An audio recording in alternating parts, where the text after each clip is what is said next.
प्यारे साथियों, आप सभी का स्वागत करता हूं अपने YouTube परिवार MRS स्टडी में। तो डियर, जैसा कि आपको पता है कि इंजीनियरिंग में आपका 8th सेमेस्टर में सिविल इंजीनियरिंग के जो भी स्टूडेंट्स हैं, उन सभी को बिहार के अगर आप कैंडिडेट हैं, ऑब्वियसली तो ही जो है आपका ये सब्जेक्ट जो है पढ़ना है, इकोनॉमिक्स पॉलिसीज इन इंडिया। ये जो सब्जेक्ट्स है ये आपका ओपन इलेक्टिव है। इसके जगह पे कुछ कॉलेजेस में आपका मेट्रो सिस्टम एंड इंजीनियरिंग भी जो है आपकी होती है। तो हम लोग जो है उसके बारे में यहाँ पे बात नहीं करने वाले हैं। हम लोग इकोनॉमिक्स पॉलिसीज इन इंडिया के बारे में डिटेल बात करेंगे। सबसे पहले हम लोग डिस्कशन करेंगे कि सिलेबस क्या है। उसके बाद मॉड्यूल वाइज आपको जो है एक वीडियोस जो है मैं प्रोवाइड कराऊंगा। ठीक है, तो जो ये पहला वीडियोस है इसमें सिर्फ और सिर्फ हम लोग सिलेबस डिस्कस करेंगे कि आपका क्या सिलेबस पढ़ने हैं, कौन कौन से टॉपिक पढ़नी है, ताकि आपको एक आइडिया लग सके कि हाँ भाई हमें क्या पढ़ना है, क्या जानना है। और ये जो लेक्चर्स मैं आपको प्रोवाइड करूँगा, ये ऐसा लेक्चर शायद ही कोई आपको जो है प्रोवाइड कराए, क्योंकि मैं इस कोर्स को डिज़ाइन किया हूँ अपने नॉलेज के बेसिस पे। हाँ, जो कंटेंट है वो ऑब्वियसली कहीं ना कहीं से तो लिया ही गया है रेफरेंस के तौर पे, लेकिन इसे मैंने अपनी प्रॉपर एनालिसिस के साथ तैयार किया है और डेफिनेटली ये आपके लिए हेल्पफुल होने वाली है। तो अपने दोस्तों के साथ इस कोर्स के बारे में ज़रूर बताएं, ताकि उन्हें भी इसके बारे में आइडिया जो है लग सके। तो चलिए हम लोग सबसे पहले यहाँ पे सिलेबस में बात करते हैं। तो सिलेबस में जो है आपको 4 मॉड्यूल पढ़ने हैं, मॉड्यूल 1, मॉड्यूल 2, मॉड्यूल 3 और मॉड्यूल 4।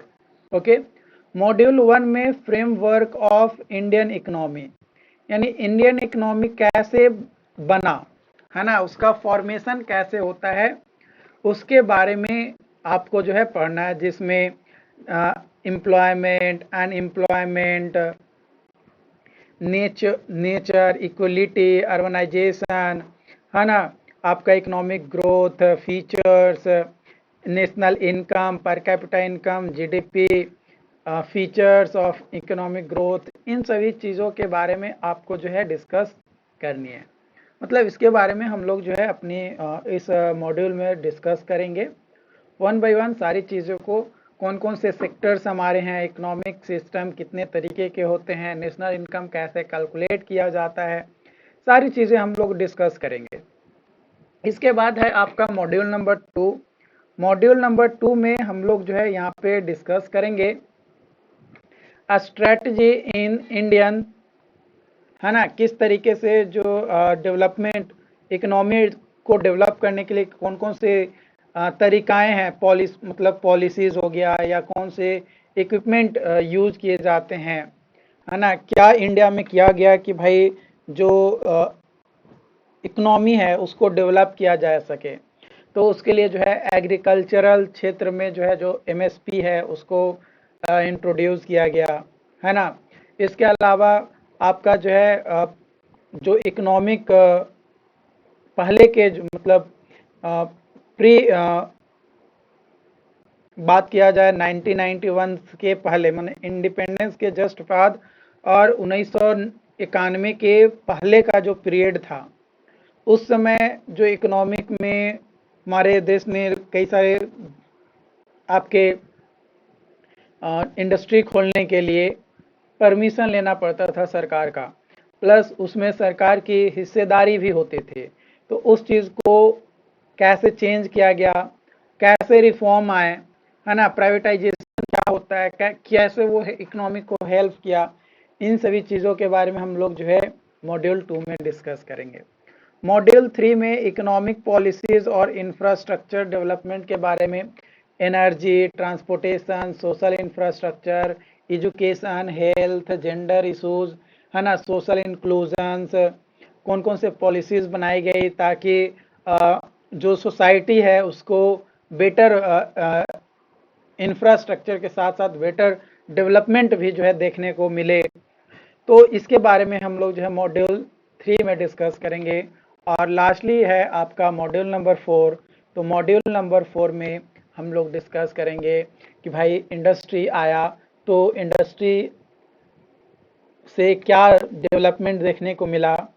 जब इंडस्ट्री आएगा तो ऑब्वियसली लेबर की ज़रूरत पड़ेगी, तो लेबर को कैसे सिलेक्ट किया गया, कैसे एम्प्लॉयमेंट जो है जनरेट हुए, है ना, कैसे जो है महंगाई इन्फ्लेशन वगैरह बढ़ा, कैसे उसको कंट्रोल किया जा सकता है, इन सभी चीज़ों के बारे में जो है मॉड्यूल 4 में हम लोग डिस्कस करेंगे।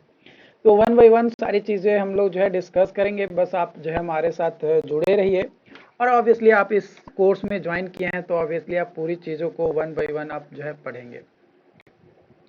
ये जो क्लासेस हैं ये डेफिनेटली मैं वादा कर सकता हूँ कि आपका जो है 70 नंबर का आपका जो है एग्ज़ाम्स होता है ना। सेमेस्टर एग्ज़ाम जो है 70 नंबर का होता है। इसमें आप 50 प्लस मार्क्स आप आराम से लेकर आ जाएंगे, ये मैं अपने दावे के साथ कह सकता हूँ। ठीक है, क्योंकि मैंने खुद पढ़ा है और पढ़ने के बाद मैंने लाया है नंबर, उसके बाद ही मैं आपको बोल रहा हूँ कि आप इतना ला सकते हो। और इवन मैं यहाँ पे आपको गाइड करने के लिए तैयार हूँ। हर तरीके से हर चीज़ को मैं आपको खुलकर यहाँ पे बताऊँगा, क्योंकि ये अपना प्लेटफॉर्म है। यहाँ पे जो भी चीज़ें हैं सारी चीज़ें आप लोगों के साथ जो है शेयर किया जाएगा, लेकिन just for education purpose, not taking serious as another thing, है ना। आपको ज़्यादा सीरियसली नहीं लेना है, इन्जॉयमेंट के साथ आपको पढ़ाई करनी है।